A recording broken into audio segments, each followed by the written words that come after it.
नमस्कार। आज हम पढ़ेंगे numerical on reverse Carnot cycle. Numerical के अंदर आज हम देखेंगे कि किस तरह से हम कोफिशिएंट ऑफ परफॉर्मेंस कैलकुलेट करते हैं for the refrigeration, heat pump and heat engine, जो हमारा रिवर्स कार्नोट साइकिल पे बेस्ड है। फर्स्ट न्यूमेरिकल जो है हमारा दिया हुआ है, a machine works on reverse Carnot cycle between temperature limits of 10 degree centigrade and 27 degree centigrade. That means एक रिवर्स कार्नोट साइकिल जो है वो टेम्परेचर लिमिट -10 डिग्री सेंटीग्रेड से 27 डिग्री सेंटीग्रेड के बीच में काम कर रहा है।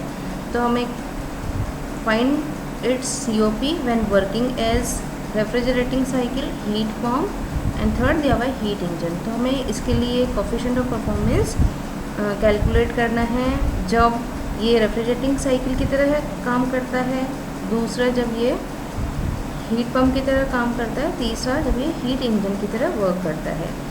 तो सेम टेम्परेचर लिमिट है हमारी रिवर्स कार्नोट साइकिल की, और इन सेम टेम्परेचर लिमिट के लिए हमें इन तीनों के लिए जो है वो कोफिशिएंट ऑफ परफॉर्मेंस कैलकुलेट करना है। फर्स्ट, जब भी कोई न्यूमेरिकल हमको दिया हुआ होता है तो फर्स्ट हमें लिख लेना चाहिए कि क्या क्या हमारे पास गिवन डेटा है। तो फर्स्ट हमको दे रखा है कि टेम्परेचर लिमिट जो है वो T1, क्योंकि T1 और T2 जो है वो हमें डिग्री सेंटीग्रेड के अंदर दिया हुआ था। तो डिग्री सेंटीग्रेड को फर्स्ट जो है वो हम चेंज कर लेते हैं कैल्विन में। कैल्विन में चेंज करने के लिए हम 273 से ऐड कर देते हैं। तो 273 + 27 ये हो गया हमारा 300 कैल्विन, जो कि हमारा हायर टेम्परेचर है। दूसरा जो है वो हमारा लोअर टेम्परेचर -10 डिग्री है, उसको भी हम कैल्विन में चेंज करेंगे। तो 273 से प्लस करेंगे, एडिशन करेंगे, तो ये हो गया हमारा 263 कैल्विन।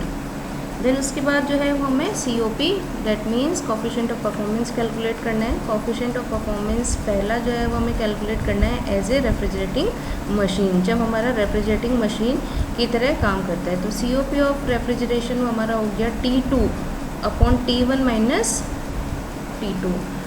तो T2 जो है वो हमारा लोअर टेम्परेचर है, this one is low temperature, और T1 माइनस T2 जो है, T1 जो है वो हमारा हाई टेम्परेचर और T2 जो है वो हमारा लो टेम्परेचर। तो ये हो गया हमारा COP ऑफ रेफ्रिजरेटर का formula, T2 upon T1 minus T2। T2 की वैल्यू जो है वो हमारी 263, T1 की वैल्यू जो है वो 300 माइनस 263। इसको हम कैलकुलेट करते हैं तो ये आ गया हमारा 7.11। दूसरा है coefficient of performance heat pump के लिए, जब हीट पंप की तरह काम करेगा। हमें पता है कि हीट पंप और रेफ्रिजरेटर जो है वो एक ही तरह से वर्क करते हैं, बट यहाँ पर जो है वो टेम्परेचर जो है वो चेंज हो जाता है। इन रेफ्रिजरेटर हम लो टेम्परेचर पर वर्क करते हैं और हीट पंप में यहाँ पर हाई टेम्परेचर पर वर्क करते हैं। तो फार्मूला हो गया हमारा T1 upon T1 minus T2। T1 जो है वो हमारा हाई टेम्परेचर है, तो ये हो गया हमारा 300, और 300 डिवाइडेड बाई 300 माइनस 263। इसको हम कैलकुलेट करेंगे, ये आ जाएगा हमारा 8.11। दूसरा फर्स्ट जो है मेथड ये है कि हम इस तरह से फॉर्मूला यूज़ करें। दूसरा मेथड है कि हम रिलेशन जो है वो यूज़ कर सकते हैं कि हीट पंप और रेफ्रिजरेटर के अंदर क्या रिलेशन है। हीट पंप और रेफ्रिजरेटर के अंदर रिलेशन होता है COP of heat pump is equal to COP of refrigerator +1। तो COP ऑफ रेफ्रिजरेटर जो है वो हमने पिछली स्लाइड में देखा था 7.11। तो 7.11 प्लस 1 करेंगे तो ये हमारा आ गया 8.11। थर्ड जो है COP of heat engine, as a heat engine की तरह जब रिवर्स कार्नोट साइकिल काम करेगा तो कोफिशिएंट परफॉर्मेंस क्या होगा। इसके लिए फार्मूला आता है T1 minus T2 upon T1। T1 की वैल्यू हमें पता है 300, T2 की वैल्यू 263 डिवाइडेड बाई 300, इसको हम कैलकुलेट करेंगे तो ये आ गया 0.123। दूसरा फर्स्ट मेथड तो है, हम ये जो है वो फार्मूला यूज़ कर सकते हैं। सेकंड जो है वो हमारा मेथड है कि रिलेशन यूज़ कर सकते हैं। रिलेशन क्या है, COP of heat engine is reversible of COP of heat pump. अगर हम ये जो है वो फार्मूला यूज़ करके भी डायरेक्टली कैलकुलेट कर सकते हैं। सेकंड न्यूमेरिकल है, a reverse Carnot cycle is use for heating and cooling purpose. A reverse Carnot cycle जो है वो हमारी हीटिंग के लिए और कूलिंग के लिए, दोनों पर्पस के लिए काम आ रही है। If the work supplied is 9.5 kilowatt and COP is 3.6 for the cooling. Find, इसके अंदर हमको दिया हुआ है कि इफ़ द वर्क सप्लाइड जो है वो वर्क डन जो है वो वर्क सप्लाइड हमको दिया हुआ है 9.5 kilowatt and COP of cooling, COP of cooling दे रखा है हमें 3.6। फर्स्ट फाइंड आउट करना है हमें T2 upon T1। Second, the refrigerating effect in terms of refrigeration. Third जो है हमें कैलकुलेट करना है COP ऑफ हीटिंग। जब भी कोई न्यूमेरिकल हमें दिया हुआ होता है, फर्स्ट हम जो है जो भी हमें गिवन डेटा है वो गिवन डेटा हम लिख लेते हैं। फर्स्ट जो है वर्क सप्लाइड जो है हमारी 9.5 किलोवाट। सेकेंड हमें COP ऑफ कूलिंग दे रखा है, COP ऑफ, क्योंकि दोनों के लिए पूछा है COP of heating and cooling, तो यहाँ पे COP ऑफ कूलिंग दे रखा है, डैट इज़ 3.6। फर्स्ट हमें कैलकुलेट करना है T2 upon T1। T2 upon T1 calculate करने के लिए, क्योंकि हमें COP ऑफ कूलिंग दे रखा है, तो COP ऑफ कूलिंग का जो है वो हम फार्मूला अगर यूज़ करें तो डैट इज़ T2। यहाँ पर T2 जो है वो हमारा लो टेम्परेचर है और T1 जो है वो हमारा हाई टेम्परेचर है। तो COP ऑफ कूलिंग का फार्मूला हो गया हमारा T2 upon T1 minus T2। इसको अगर जो है वो हम रिवर्स करके लिखें तो ये हो जाएगा T1 minus T2 upon T2 और 1 अपॉन COP ऑफ कूलिंग। ये हमने इसलिए करा है ताकि हमें जो है ये रेशो जो है वो मिल जाए। देन हम डिवाइड करेंगे T2 से, तो ये हो जाएगा हमारा T1 अपॉन T2 माइनस 1 और COP ऑफ कूलिंग दिया हुआ है हमें 3.6। T1 upon T2 equal to 1, ये इधर चला जाएगा 1, तो 1 प्लस 1 अपॉन 3.6।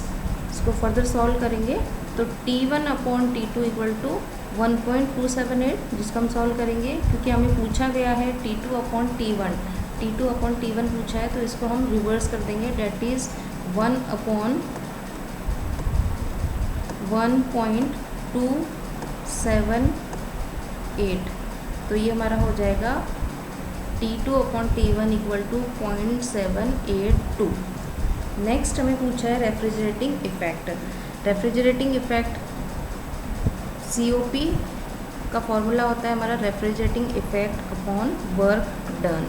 तो COP, क्योंकि रेफ्रिजरेटिंग इफेक्ट के लिए पूछा है, तो COP ऑफ कूलिंग हो गया ये हमारा। COP ऑफ कूलिंग का जो है वो फार्मूला हमको दे रखा है 3.6, तो 3.6 दे रखा है हमें upon refrigerating effect upon work done. Work done जो है वो गिवन है 9.5 किलो वॉट। इसको हम फर्दर सॉल्व कर लिंक करेंगे तो refrigerating effect equal to 3.6 into 9.5 kilowatt और किलो जूल पर सेकेंड। तो रेफ्रिजरेटिंग इफेक्ट जो है वो हमारा हो जाएगा 3.6 इंटू 9.5 इंटू 3600, क्योंकि हमें 24 आवर के अंदर कैलकुलेट करना है, तो 60 इंटू 60 डिवाइडेड बाई 14000, 14,000। तो रेफ्रिजरेटिंग इफेक्ट हमारा हो जाएगा 8.794 TR, क्योंकि हमें पता है कि 1 ton of refrigeration is equal to 335 इंटू 1000 अपॉन 24।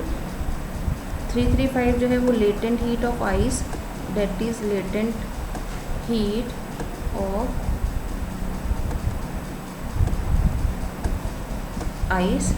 1000 जो है वो हम 1 टन के लिए कैलकुलेट करते हैं और 24 आवर के लिए कैलकुलेट करते हैं। तो 1 ton of refrigeration is approx equal to 14,000 kilo joule per hour. इसलिए हमने जो है वो यहाँ पर 14 से डिवाइड किया है। थर्ड जो है वो हमने पूछा है कि COP of heating. COP of heating जो है वो हमारा that means COP of heat pump, that means COP of heat pump के लिए पूछा गया हमें। COP ऑफ हीट पंप का फॉर्मूला हम लगाएंगे, that is T1 divided by T1 minus T2। इसको हम, क्योंकि हमें ये रेट पता है T2 अपॉन T1, इसलिए T1 से डिवाइड कर दिया, तो यहाँ पर 1 upon T2, 1 minus T2 upon T1। इसको सॉल्व करेंगे तो 1 अपॉन 1 माइनस 0.782, देन इसको सॉल्व करेंगे तो ये हो जाएगा हमारा 4.587। Thank you.